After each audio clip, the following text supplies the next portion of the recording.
Sahana Bhavatu Sahano Bhunaktu Saha Viryam Karvavahai Tejasvinavadhitamastu Ma Vidvishavahai. Om Shanti Shanti Shanti.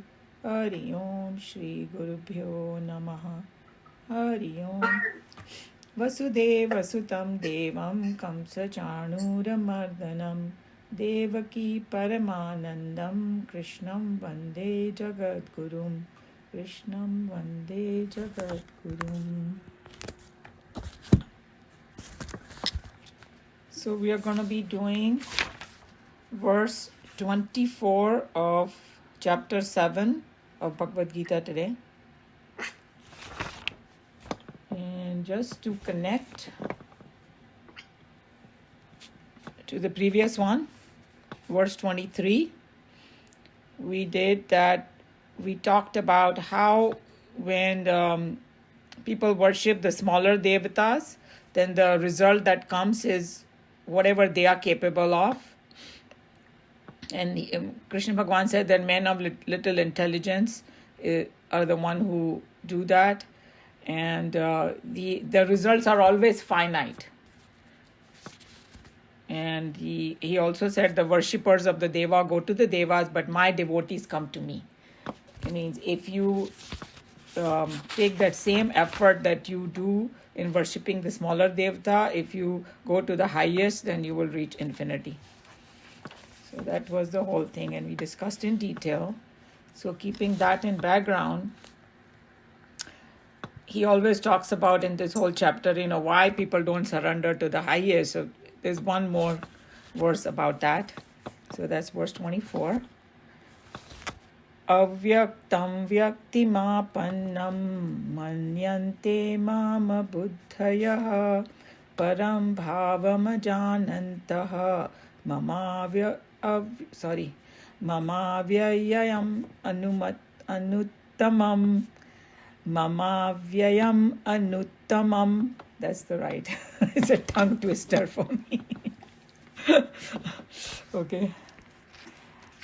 Avyaktam is the unmanifested. This is going to be a little bit technical term. I'll try my best to explain. Vyaktim is to manifestation. From the unmanifest to manifestation. Apannam is come to. Manyante, किसी चीज को मानना, that's what it means. So यहाँ think लिखा है, but that's what it means. Mama is me, and whenever Krishna Bhagavan talks about me, he's talking from that highest perspective. That's a very important thing to remember. And abuddhayaha, so यहाँ पर दिया है the foolish. So because we are Hindi speaking, एक तो होता है बुद्धि और एक अबुद्धि, यानी जिसमें बुद्धि नहीं हो. हिंदी में बोलते हैं ना बुद्धि घास चरने गई हो. I'm just joking. So Krishna Bhagavan has used many different words. He has used mudaha many times, like, murk kind of, if you have a. And then in other times, he has, the previous one, he called it alpa, kya likha, bataya unhone? Alpa medhasam. Alpa medhasam means men of small intelligence. And यहाँ पर बोला abuddhaya, mainly, less intelligence. I don't think that there is any human being who has absolutely no intelligence. So we have to take it in correct context. Param is the highest. Bhavam is nature. Ajanantaha, not knowing. Mama is my. अव्ययम जिसका व्यय नहीं होता है, जो खर्चा नहीं होता है, जिसका immutable, unchangeable, that's what it means. अनुत्तमम, उत्तम जो है, absolutely superior, highest, or the highest reality, most excellent. So these are the words, because each word has a lot of meaning behind it. So what is he saying over here? So यहाँ पर Krishna Bhagavan, when he's talking about himself, Mam, he's not talking about that limited human being, but that Sakshat Brahman. From that perspective, he's talking. So he's saying over here that people do not recognize me as a supreme or highest reality. And because, and firstly, who are the kind of people? Abuddhayaha, with men with, or humans or people with little intelligence. Because there are two angles over here. We will see both the Swamis have taken slightly, and as I always say, that they both are correct. We have to understand it completely, what he's trying to say. So when they talk about avatar, because Krishna Bhagwan took a avatar, right? So they will think that he's a limited individual, as though usko bhi wo chota hi bana denge, so that's how we have to look at this. So when Krishna is born, we know that he's a historical figure also. There's the exact date, and Mahabharata is considered history, Mahabharata and Ramayana. So he was born at a particular time, place, and with parents and all that. So they will look at him as human beings only, and actually he is avyaktam from that perspective, means unmanifest or infinite. And Swamiji is going to explain in the commentary, when we say something is unmanifest, means it's not available to us with our indriyas, mind and intellect. When we cannot grasp it from that, that's called avyaktam. So, and then we know that even in the historical perspective se dekho to, when Mahabharata ki story sabhi ko malum hai, that the ignorant people consider him as ordinary person only. And his time also, very few people recognize his divinity, right? There were people, you can count them on your fingers, who recognize his divinity as Sakshat, Brahman. But others took him as an ordinary individual, and Duryodhan also and all. And in the beginning also, Arjun had a lot of respect for Lord Krishna, but he was considering him as his friend only. And when the Geeta started, then Krishna Bhagavan revealed his identity and all that. And then we know that in 11th chapter, he fully surrendered and all that. We've talked about it. And in the beginning also, he's talking to him as a friend only, as a wise friend. And then when he showed him the Virat Roop, we have discussed it many times, that in 11th chapter, then he came to understand that he's not just an ordinary being, he's that, is Sakshat Ishwar. So then one of the reasons that why people don't surrender to God, because he says in this verse, is they don't understand my supreme nature. And the word he uses param bhavam. Bhavam here means, यहाँ पर उसका meaning है nature. And param is, we know, highest. And because what happens is, when this world gets manifested, so we take this world as a real. That's the problem, and we get so much attracted towards the manifestation only, which is this world. And then because this world is vyakta means we can grasp it with our indriyas, mind, and we can comprehend it and see it with our eyes and all that, and with our senses. But this is actually the expression of that Ishvara or that Brahma. Okay, and then to go a little more detail into what is unmanifest or avyakta, it's a subtle, it's a subtle thing. So subtlest bolna chahiye, most pervading and subtlest. And we have learned, even through the Kathopanishad and other Upanishad that we did, that Brahman alone manifests like this world only. So the world and the beings and the avatar, all of that actually is just an appearance, including the avatar, is also appearance of that Brahman at different stages, you can say, or different intensity of expression. Because God is beyond that appearance, So this is a little subtle point that even Nikhilananji was trying to explain, and Swamiji always talks about this. So we'll go back to the three terms that we learned earlier: Sat, Asat, and Mithya. Then it will become clear, right? So we have discussed Sat means that which is real, meaning it is always there. It was there before, it's there now, it's going to be there. And unreal, Asat, means something that never exists. Something like horns on the cow or something. It is not there, it's not going to be there, never will be there. So, and then there is something called in between, and that is called mithya, and we can call it illusion also. So, so when we talk about Brahman, we say it is Sat, it's real. But this manifestation is called mithya. It's not like it's asat. It's not like it never happened or it's absolutely not there, but because we experience the world. So that's why it comes under, means that there's a short-term appearance happens. So, and then another way to look at this is that it is an appearance and it's not real, it's merely an appearance, And the example given again and again, and Nikhilananji gave that example again, is about the dream. We cannot say that the dream is real, but we cannot say that it is completely unreal because we do experience the dream. But when we wake up, it's gone. You can call it destroyed or finished or disappeared or something. So Sat is something that should not or cannot get negated or destroyed, but the dream does get negated. So that's why it cannot be called Sat.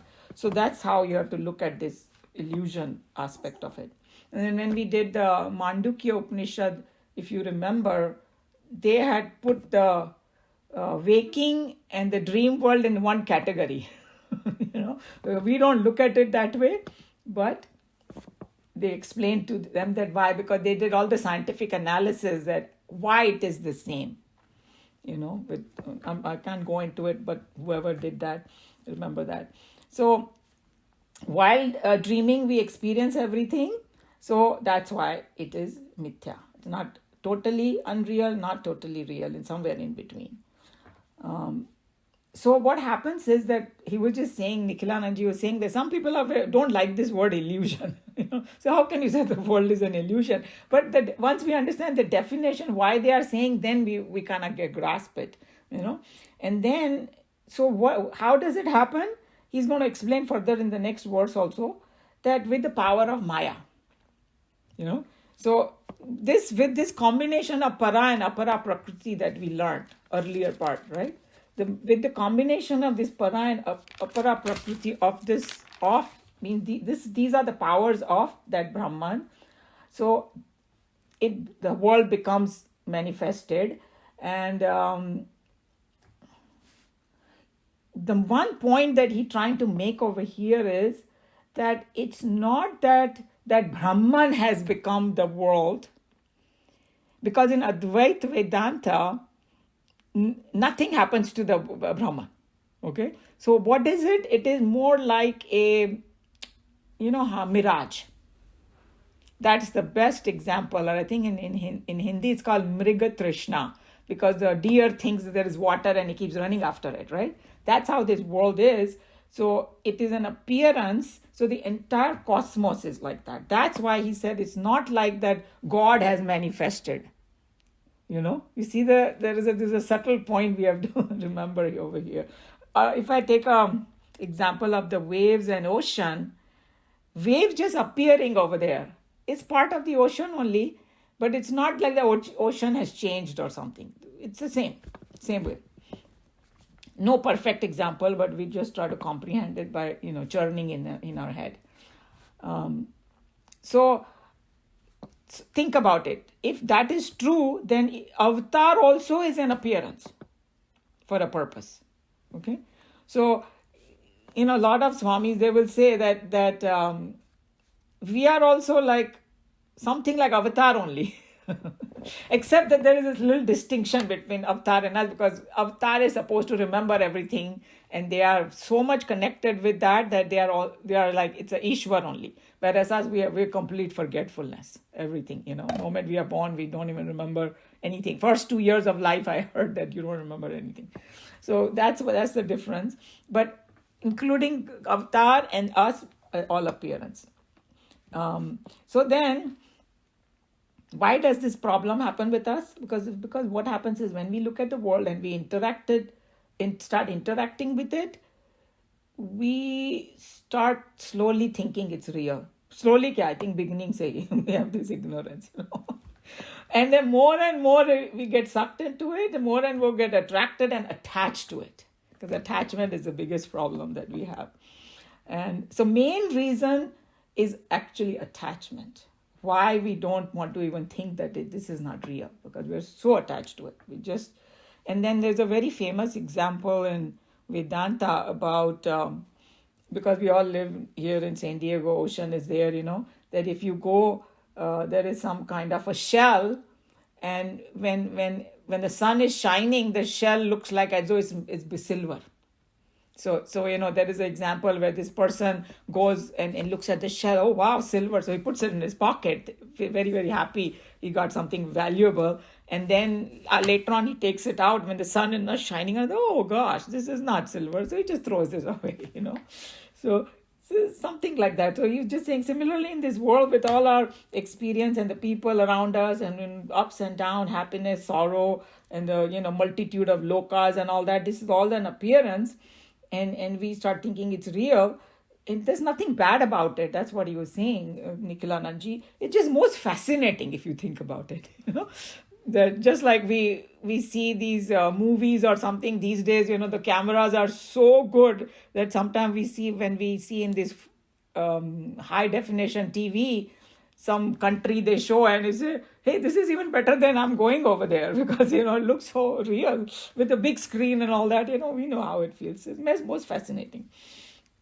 And then he was telling us, very interesting, he's saying slowly the science is also accepting this, that this is an appearance, all these things, because what appears is not really what it is. And he gave the example of and we have discussed this example. If I pick up an object, it looks very solid.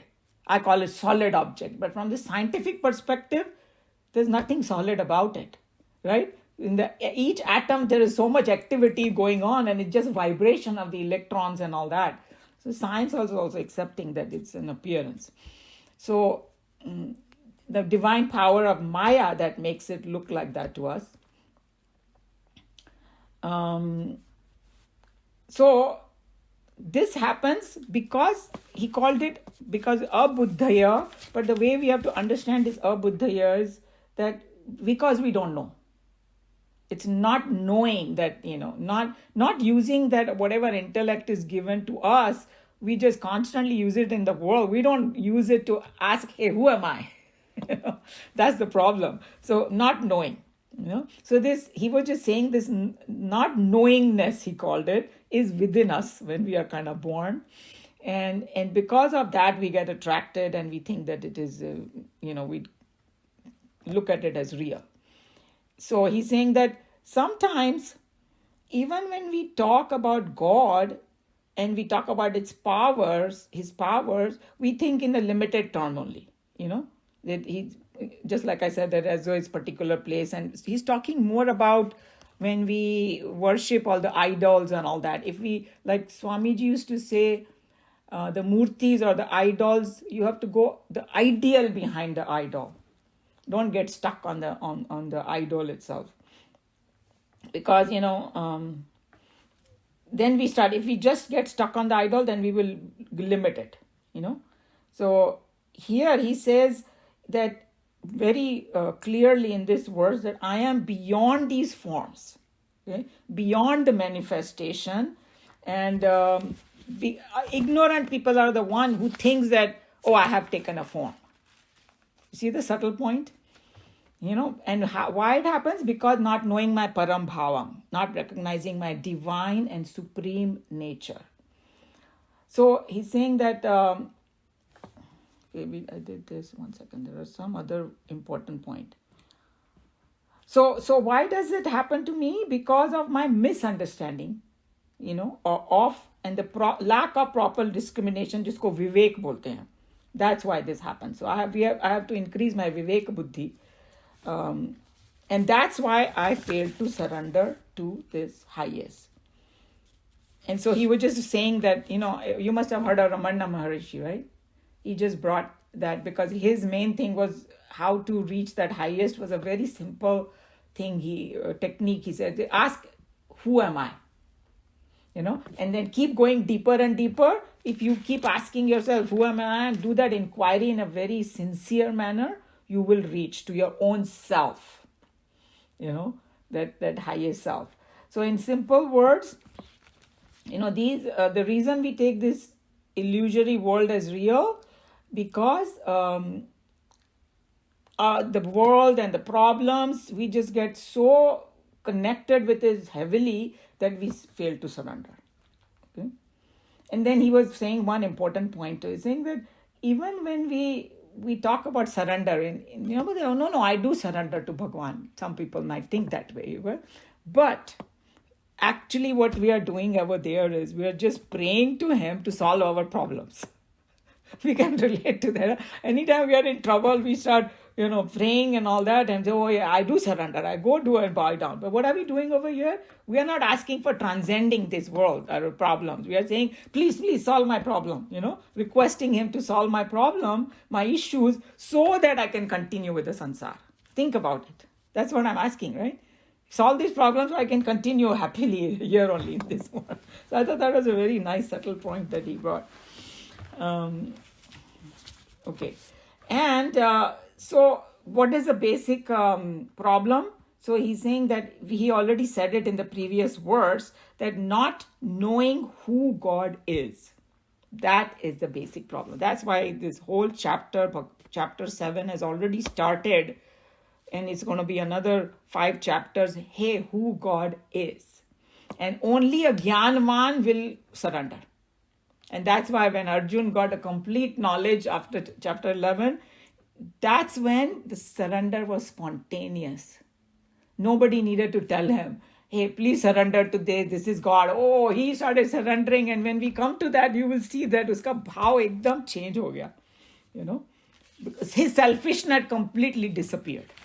And he said, I'm going to tell you exactly what you're telling me, because he understood, who's talking to me is the highest. So this is what he's talking about, that param bhava. And then coming back to the most famous example that everybody knows in this class now is snake and the rope, right? So when we talk about manifestation or, nothing happens to that original, is the example of the snake and the rope, that the rope is lying and I don't see the rope, I see the snake. So what Nikhilanaji was explaining, that it is as though the snake and rope is playing hide and seek. एक दिखता है तो दूसरा नहीं दिखता है, दूसरा दिखता है तो वो नहीं दिखता है, right? अगर किसी को रोप दिख गई, उसको snake नहीं दिखेगा, फिर उसको रोप ही दिखेगी, So like that, So, but what he was saying is this very important point he made. He's saying if you go and tell somebody, hey, go pick up that from there, अगर उसको snake दिखाई देगा तो पास भी नहीं जाएगा वो, right? जब तक वो कन्विंस नहीं हो जाए, इंटेलेक्चुअली भी कन्विंस हो जाए कि भाई नहीं इट इज अ रोप, तब जाएगा वो. So the same way we have to be convinced that this his param bhava, nothing happens to it, and there is no perfect example in the world for that. Sun is there, that even when before we were born, is there, and it's constantly there, it gives us all the energy, but we know from the science perspective one day sun is also going to go away. That's why there is no perfect example, but we have to just believe all what the saints and sages are saying. And then we know that that when some other religion also talk about say kindness of God and things like that. So he was just explaining that how this kind God is also a manifestation only, right? Because it's like Brahman plus Prakriti. So that's why it is that manifestation, But our Upanishad is the one which kind of talk about this Nirguna and Nirakar, of Roop of Bhagwan. Okay? And any kind of form and qualities and all that, even in the avatars and all, they're part of Prakriti. Even in chapter 4, we saw that Krishna Bhagwan told Arjun, with the help of my Maya, I have taken the avatar. So even Krishna Bhagwan takes the help of the Maya to manifest himself.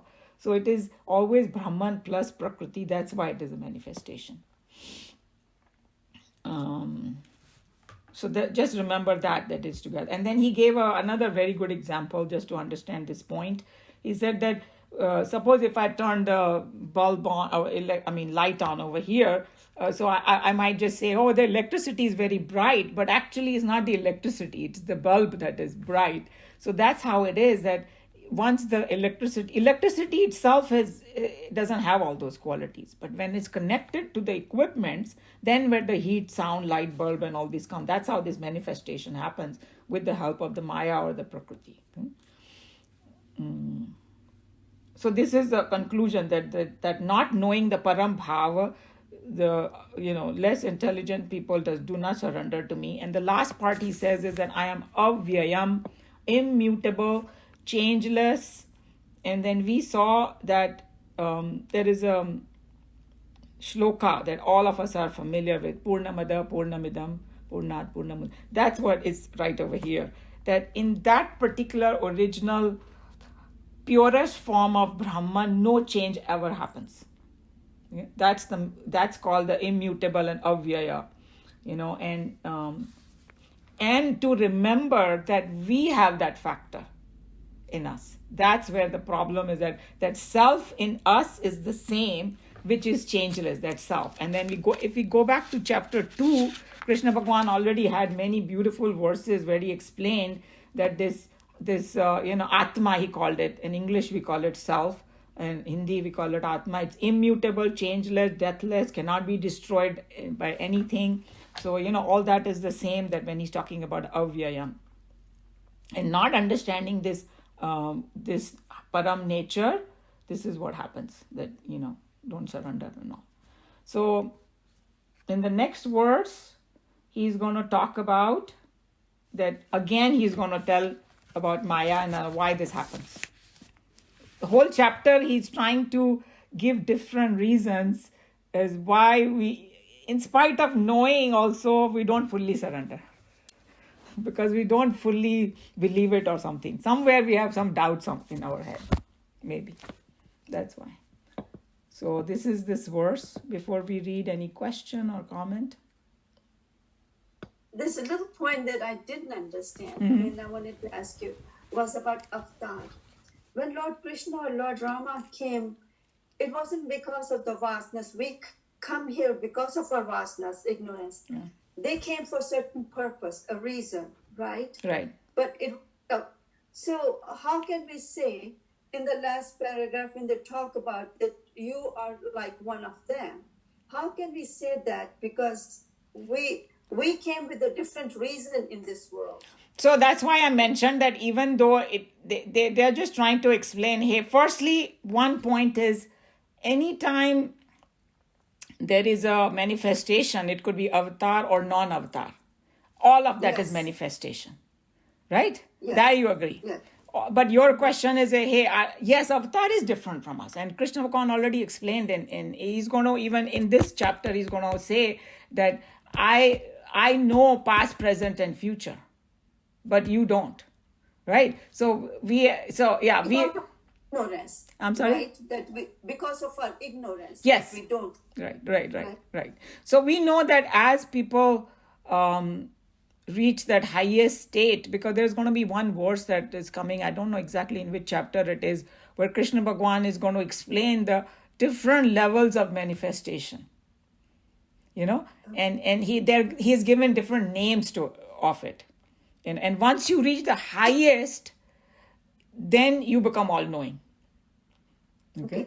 I mean, I thought of our Gurudev Ji. I mean, he had that.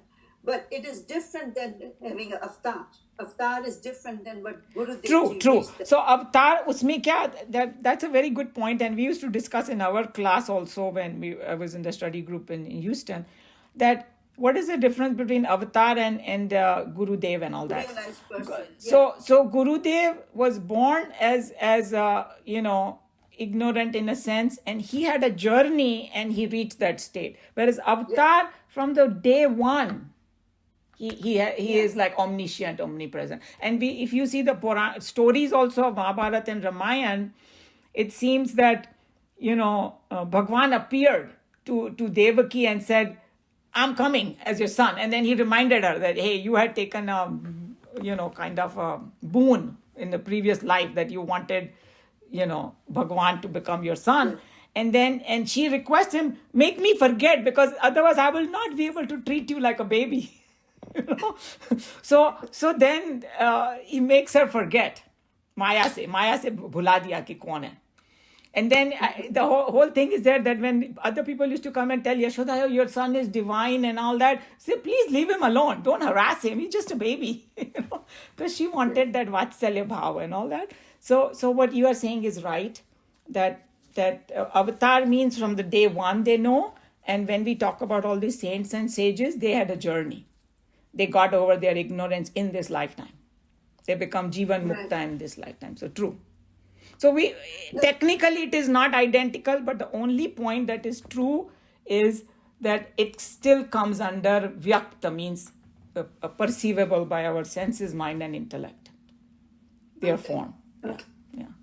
No, just because they mentioned that it could be you, anybody could be a Krishna.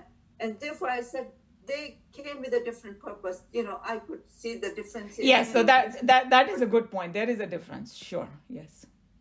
But Ramaji, sorry. Yeah, go ahead, Anilji. When an avatar comes, from the very beginning, they know who they are. And with the help of Maya, they manifest Correct. in different forms. The difference is we don't know who we are. Correct. So it takes us a lifetime or several lifetimes to find out who we are. Yes.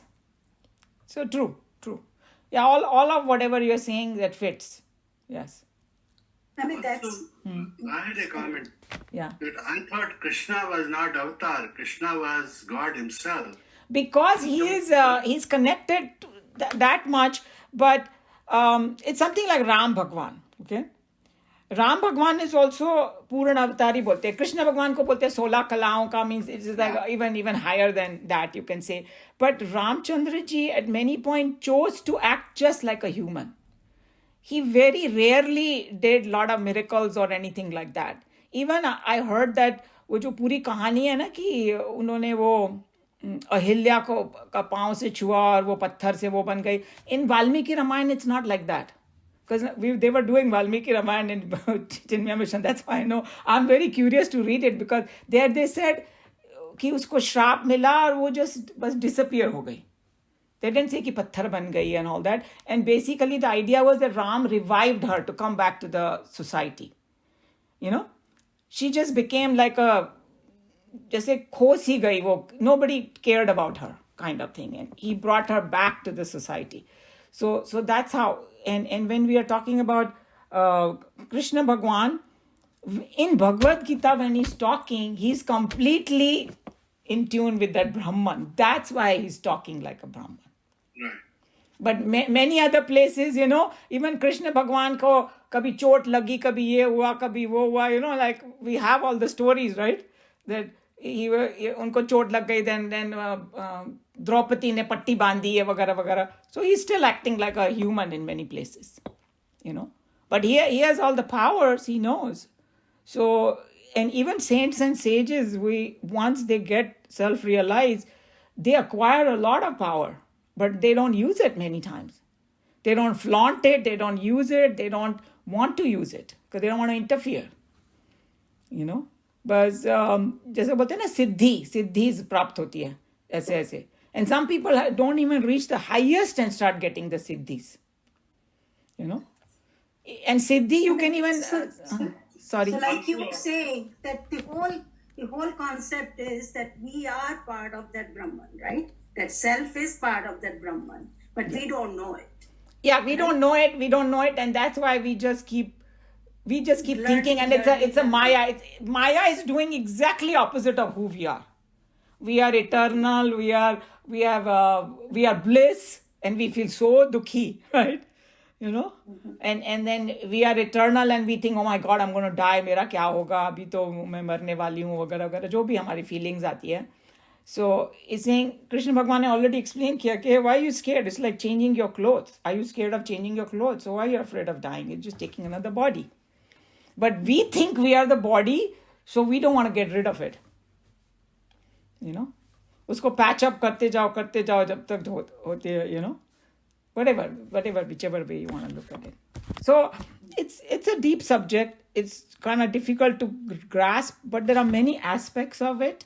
And all these verses, they are meant for contemplating upon it. try to understand, what they are saying. Because obviously, if Krishna Bhagavan is saying, there is something in it, Also, one related thing I remember, he says somewhere in Geeta that these Rishis Munis do not believe in me, but I am the Adikaran of them. They don't know that. Yeah, he's gonna mention it several places, and I think that later on in the chapter is gonna come. And when Arjun, after he got the Vishwarup darshan, जब उसने fully surrender किया और जब उसने वो उसकी प्रार्थना फूटी उसके मुंह से, with that kind of thing, he started with saying, hey, even Dev and Danavs don't know you. Because we cannot fully know him until we become that, right? It's like the river will not know the ocean until it merges and knows the ocean. Something like that. So you are right that there are many, unless you reach that highest state, we don't know that completely, for sure.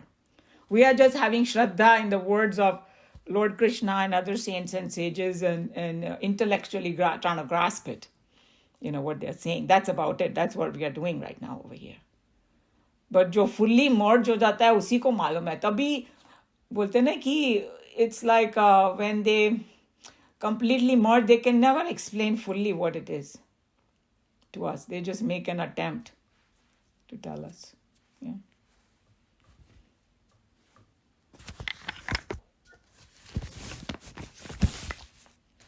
Shall we read? Any volunteers?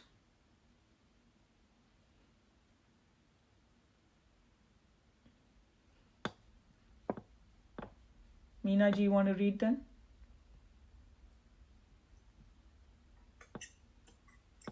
The foolish think of me, the unmanifest, as having come to manifestation, not knowing my higher, immutable, and fearless nature. Men who lack discrimination and the capacity to perceive the subtle truth that shines in and through the vast disturbances of the endless plurality fail to realize the immutable and the peerless self. In their extreme preoccupation with the ever-changing glory of the perceivable, the Prakriti, they do not understand that all this is strung in me as a row of pearls on a string.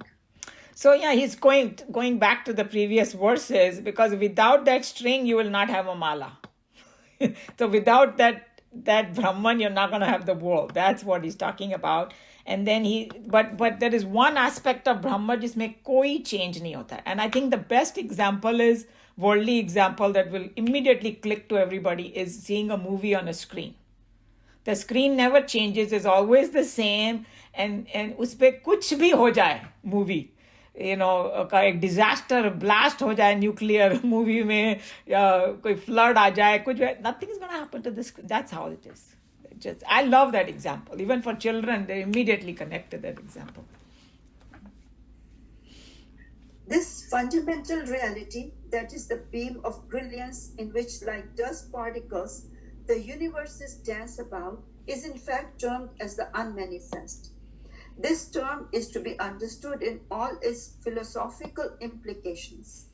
That which is called the manifest is available either for the perceptions of the sense organs, or for the feelings of the mind, or for the understanding of the intellect. That which is not available for any one of these instruments of cognition, feeling, or understanding is considered as the unmanifest. So he gave the absolutely best kind of example, that sometimes, when we think only physically it is unmanifest, then you can call unmanifest. No, it's all three. That, physical with sense organs, feelings of the mind also, when we cannot connect with the feeling of and understanding of the intellect, then it's called unmanifest. So in reality, that highest Brahman, we cannot even understand intellectually fully. We try and come to a certain point, that's about it. But in reality, you cannot, because it's the power behind that. That's why. And the first example that he gave, that beam of brilliance in which, like dust particles, the universes dance about. Yeah. So that I guess that's what they're seeing when the sun shines and you get the rays, and which you see little particles of dust. And that dust they're talking about as the universes. That they're comparing it. So we may think, Yes. right. And the other very close example that comes with our perception is the space. Right? Space accommodates everything. But nothing happens to the space. You cannot cut the space, you cannot destroy it, you cannot make it dirty. For example, अगर nuclear blast भी हो जाए, तो the space को कुछ नहीं होता है. Air can get bad, the earth can get whatever, messed up and all that, and all the organisms को problem हो जाएगी, मगर space को कुछ नहीं होता है. So it accommodates everything. It accommodates everything and nothing happens to it. That's why it's closest. Yeah. But this is even beyond. This is from which the space has come. Space Imagine. has come also. Yes. Because this is one of the 5 Yes. elements. So that's another way of understanding it. Yes. Yes. The self indeed should then be considered as the unmanifest, for it is the vitality behind the sense organs, the feeler, potential in the mind, and the very light that illumines the intellect. So see, this is coming from Discourse on Kathopanishad, which we already did. It is a power behind everything. Yes. That's why you don't know it. Yes. Because it's like, hey, my intellect is getting the light that illumines the intellect. So how will I know it? Right. It's behind it's like there. battery. You want to see the battery cells. Yes, the battery example. That, the battery is saying, oh, where is it coming? Or you take out the battery, you can't see anything anyway. So it's like a catch-22. Yes. Yeah. Yes. The distorted intellects of the extroverts in their miscalculations come to the false judgment that the physical glory of the prophet or of the incarnation is all that is eternal truth. Okay? The point of concentration, upasya, is to be considered, no doubt, as the symbol of the truth which the devotee is seeking, but it cannot in itself be the truth. If it were the truth, then after carving out an idol or after approaching a guru, the devotee has nothing more to do, since he has gained the truth. Idol worship is only a convenience for the true seekers, so that they may gain during moments of their devoted concentration momentum for the final flight into themselves, to reach the self and discover their own oneness with it. So it's just telling you what is the role of Murti Puja. That's what it's telling you. It's just a convenience for the true seeker to gain that concentration, that momentum, but that cannot be, you cannot start saying that Murti is Brahman. It's a manifestation only. Of course, you are giving it it's like a Om symbol. Okay, yeah, it is very sacred, it's very this thing, but it is a container or is a symbol. Yes. That's what. So it's a subtle point that we have to understand. Yeah. Umaji, that's why so many religions are against Yes. idol worship. Yes. Because people get stuck right there, Yes. Yeah.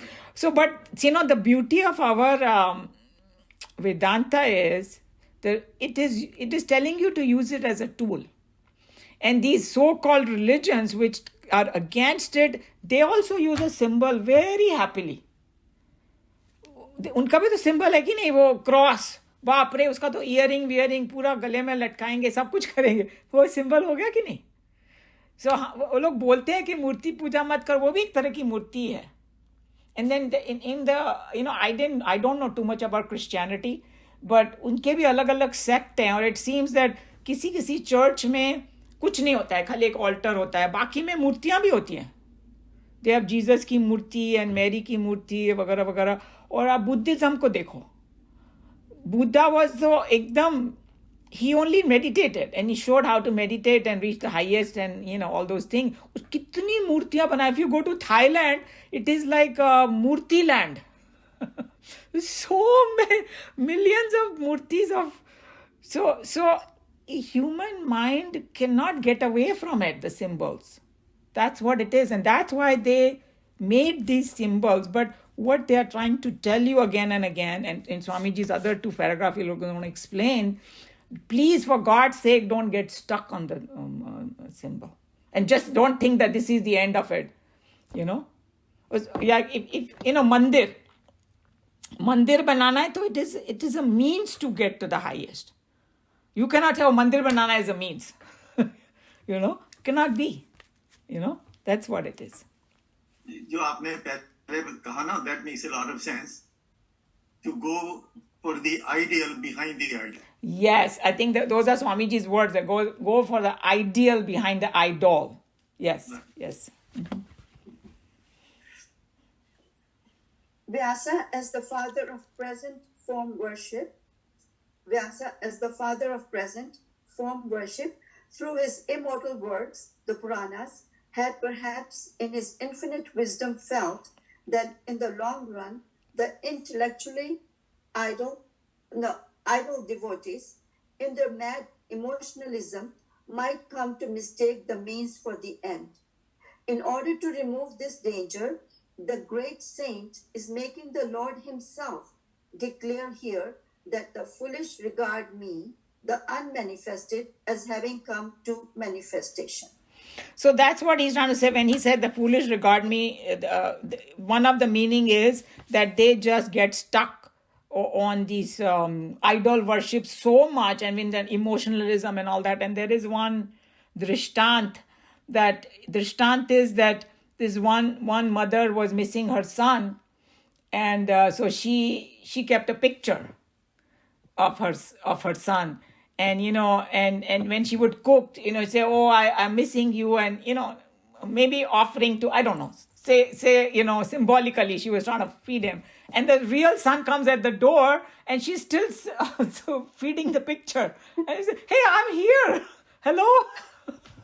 Why are you doing this? That's what has happened. And then there is another कहावत भी है कि लोग है ना जड़ में चैतन्य को देखते हैं, चैतन्य में चैतन्य को नहीं देखते हैं. जड़ लाइक एक मूर्ति बना के, oh, this is my God, I'm going to do this, और बाकी कोई भूखा मर रहा है, कुछ हो रहा है, उसको नहीं जाके, because that's the real Chaitanya, right? उसमें चैतन्य को नहीं देख रहे हैं, उसमें consciousness को नहीं देख रहे हैं, और जड़ में देखे जा रहे हैं बस. That's the problem. They are not saying that don't use this for your progress in your spirituality, but don't become obsessed with it. Have a proper understanding why you're doing it. And that's why people को वहम भी हो जाता है. Oh my God, मैंने इतनी माला नहीं की तो कुछ खराब हो जाएगा and all that. If you have a more important thing to do about your family or something, and if you didn't do a mala, just consider that as your mala today. See what I'm saying? So that kind of little bit of discrimination, we have to bring it in. Not doing it for laziness, I'm not doing, then it's a different thing. But, if in something like, even in Mahabharata, even though Bhishma Pitama was considered very, very high in spirituality, Magar, he got so attached to his vrat that he took, that, that I am going to just follow the king. He was trying to protect his vrat. Here the woman is being disrobed. Hey, forget about your vrat now. Go save her first. He didn't do it because a wrong attachment. That's what they're trying to tell over here. They don't have a wrong attachment to it. Actually, उस भीष्म पितामह से पांडवों ने पूछा कि आपने उस समय ऐसा क्यों नहीं किया? तो कहते कि मेरी बुद्धि भ्रष्ट हो गई थी, तो इसका खाना मतलब ऐसे जो जैसे क्रिमिनल माइंड का खाना खा के मेरी बुद्धि भ्रष्ट हो गई. Yeah, बुद्धि पर किस तरह से हुए? Because when we get attached to our false dharmas, they call it, like Krishna Bhagavan explains that the highest dharma is that, that consciousness, So sometimes you have to give up your lower dharma to get the higher dharma. So you can't get attached to the lower ones. The same example like that picture and the real person coming. And there is another drishtant about the gopis, that it seems that, Krishna Bhagavan was just a little boy. But these gopis, they felt so attracted, and they looked at him as God only. And they are coming, and one day Krishna Bhagavan tells them, hey, why are you coming, leaving your homes? You know, your sass is going to yell at you. Go back. Don't come to me. So he's saying, that's when one of the gopis, it seems, that tells him that you are the real thing. You know, why you're telling us to go to the picture when you are the real thing? हमारा पूरा जन्म ही होता है इसीलिए कि to get reach the highest, and you have come here. So let our sass get angry at us. We don't care. You know, because we have to give up the lower to get the higher. And these are the dristant. You know, we are not saying that go fight with your family or anything, but dristant to give a point. How true it seems that the fears of the great seer have come true in our own days. If only they would listen to their own Lord, himself disowning here what they, the ignorant devotees, blindly believe in their utter superstition. It will do them no harm if they remember, at least now and then, that the Gita is not a textbook dedicated to some hard-hearted intellects living in life of the caves, as the glorious rishis are being condemned by those who can never understand the seers of the Upanishads. So here, sorry, is it a continuation? No, it's just one more sentence. Okay, go ahead. Gita, the Song of Lord, is placed in the scheme of Mahabharata almost at its geometric center. Okay, because that line I didn't have it. So here, you know, the reason he's telling about this is जो idol worship है ना, वो भी व्यास जी ने ही पुराणों में बताया है, राइट? पुराणों की वजह से आया वो आइडल वर्शिप का सारा. He's saying that same Vyas ji who compiled wrote the Mahabharata is telling you now through this Gita that, you know, what it is really is. So at least listen to this. And then here in my book, there is a little subscript over here. Do you have that? Yes. Because go ahead, read it. Even when this pen is writing these lines, the writer has to resist his pen, for already some wise-looking misguided devotees have taken their cudgels against this commentator to hoot in the dark valleys of their prejudice, omnis threats that as Vedantin, he is against idol worship. So the reason Swamiji wrote this because he had come across a lot of opposition from people. They used to always, try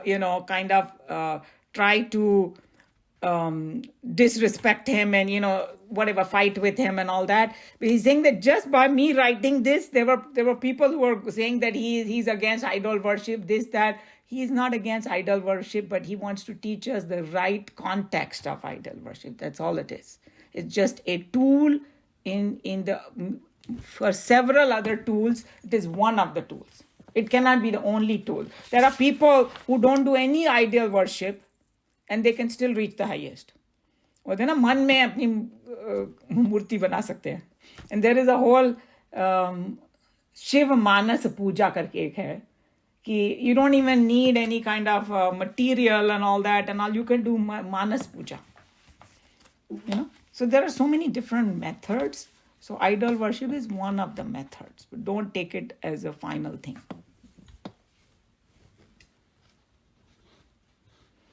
This stanza gives us a clear insight into the futility of mistaking the bottle for the medicine, the physical form for the guru, the idol for the god.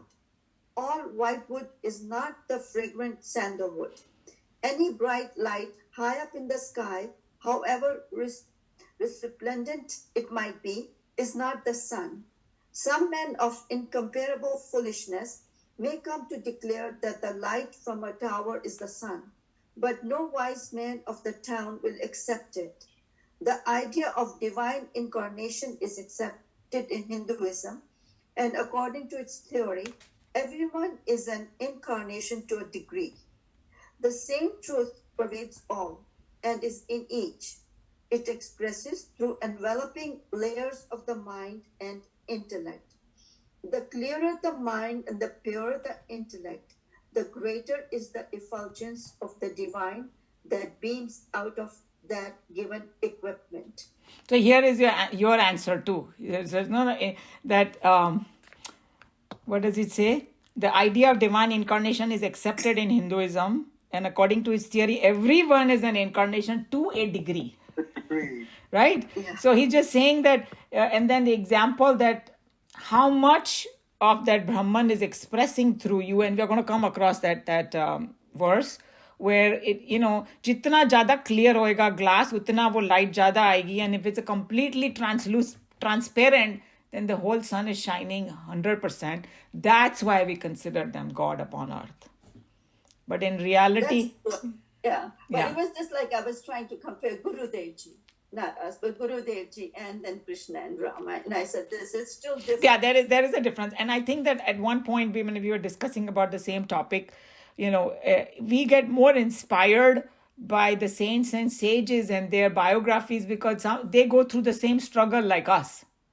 Yes. Whereas Krishna Bhagwan avatar jaisa hai, to obviously is different. We can't compare ourselves to that. We can't get that much inspired by their life as we can get inspired by somebody who said, like, Gurudev, Chinmayanand ji. He was a Nastik in the beginning, right? Or he went there to bust this, all sare sadhu dhongi hote hain. Because there is a stereotype in some people's head. They're just mooching off the society, and what are they doing? Wasting time of everybody. That's how he thought. Then he goes there, and when you observed him, tabhi unme shraddha jagi. Hey, no, this is not right. He's actually a great person. Yes. Whatever I have read about him and about people who are sadhus, he's the opposite of that. That's how the whole thing happened. So that's what it is, that we get more inspired by them because they kind of went through the similar struggle that we are going through. And they said, like Swamiji used to say, that if I could do it, anybody can do it. Yeah. So, That's, yeah. when the self in anyone beams out through the steady and purified mind and intellect, almost completely sublimating his lower nature, Prakriti, he becomes a prophet, a sage. Krishna, Rama, Christ, Muhammad, Buddha, Mahavir are some of the examples. These men of realization, discovering their self, understood and lived every moment of their lives in the self, as the self of all. To mistake their physical structure or the lingering traces of their mind or the film of their intellectual personality for the very essence of truth, which these God-men were, is to make a mistake as taking the waves to be the ocean. So we already discussed it completely, and then he already gave the name, that what, and then how they do it, by purifying their mind and intellect, and winning over their lower nature and all that, then they become of this. Yes.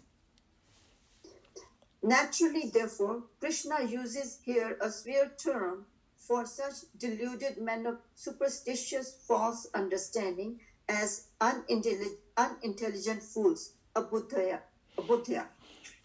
So there is one more term, it seems, that Swamiji used to use, called literate idiots. Yeah. So, because Darshana Ben, who had directly studied under Swamiji, so she knew him a lot more.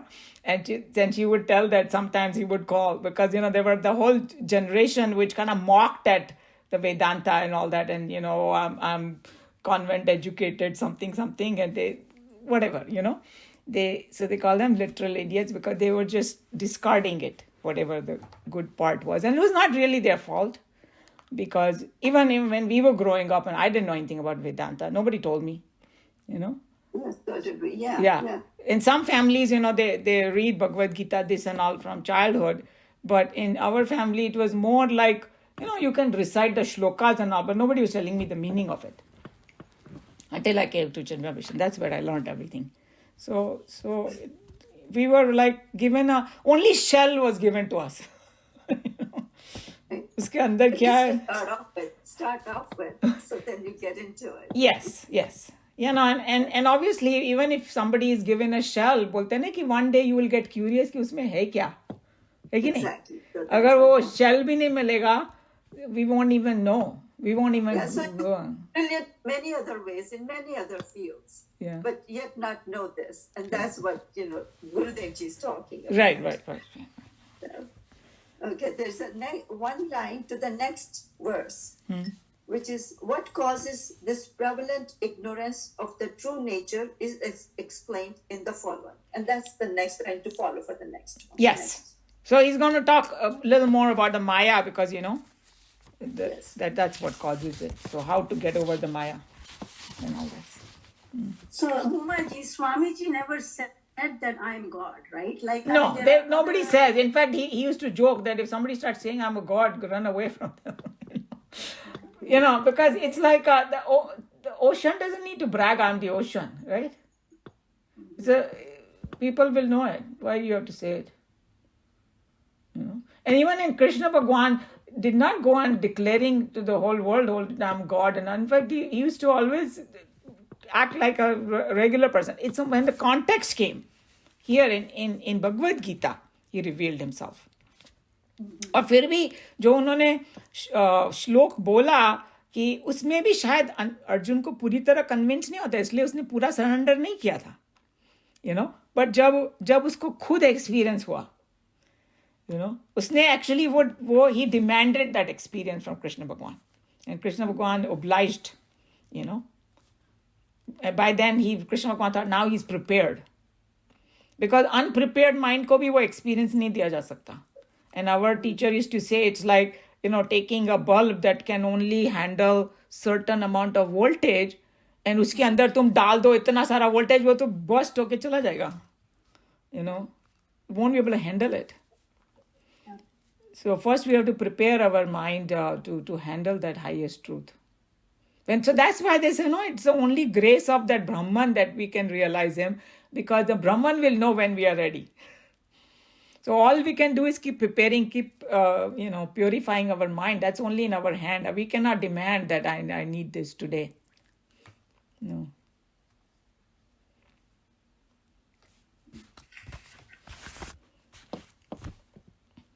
Any other question, comment on this?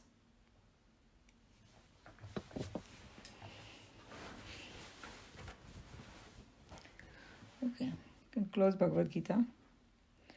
सर्वधर्मान् परित्यज्य मामेकं शरणं व्रज अहं त्वा सर्वपापेभ्यः मोक्षयिष्यामि मा शुचः. हरि ओम. श्री गुरुभ्यो नमः. हरि ओम.